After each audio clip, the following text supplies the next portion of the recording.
NEET ക്രമക്കേടിൽ ഡൽഹിയിൽ നടന്ന പ്രക്ഷോഭത്തെ തുടർന്ന് കേന്ദ്ര വിദ്യാഭ്യാസ വകുപ്പ് മന്ത്രി ധർമ്മേന്ദ്ര പ്രധാൻ രാജിവെച്ചതിൽ പാലക്കാട് ഡിസിസിയുടെ നേതൃത്വത്തിൽ നഗരത്തിൽ ആഹ്ലാദ പ്രകടനം നടത്തി.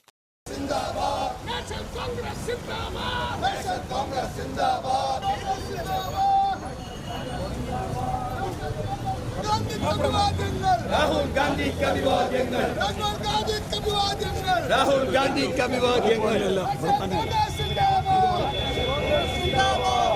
പാലക്കാട് ഡിസിസി ഓഫീസിൽ നിന്നും ആരംഭിച്ച പ്രകടനം അഞ്ചുവിളക്കിൽ സമാപിച്ചു.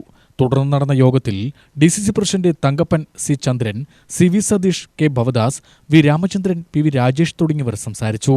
തുടർന്ന് മധുരവിതരണവും നടത്തി.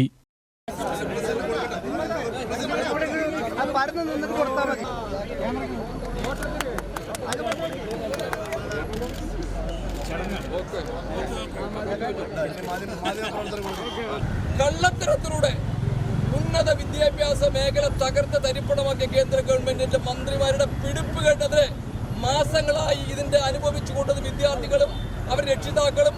അതോടൊപ്പം തന്നെ നമ്മുടെ പ്രിയപ്പെട്ട രാഹുൽ ഗാന്ധി ഒരു മാസം മുമ്പ് തന്നെ ഇതിന്റെ ഇരയായിട്ടുള്ള വിദ്യാർത്ഥികളെ സംവാദം നടത്തി.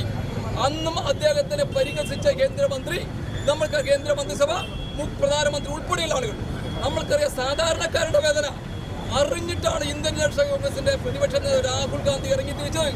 അതിന്റെ ഫലമായി ഇന്നലെയും മിനിഞ്ഞാന്നും ഈ സമരത്തിന്റെ വിദ്യാർത്ഥികളുടെ സമരത്തിന് ഐക്യദാർഢ്യം പ്രഖ്യാപിച്ചുകൊണ്ട് ഒരു സുപ്രഭാതത്തിൽ ഇന്ത്യയുടെ പ്രധാനമന്ത്രിയുടെ ഗേറ്റിന്റെ മുന്നിൽ രാഹുൽ ഗാന്ധി എന്ന് സമരം ആരംഭിച്ചോ അന്നാണ് ഈ സമരത്തിന് കേന്ദ്ര ഗവൺമെന്റ് ഈ പുറചിന്തയ്ക്ക് നേതൃത്വം കൊടുത്തത്.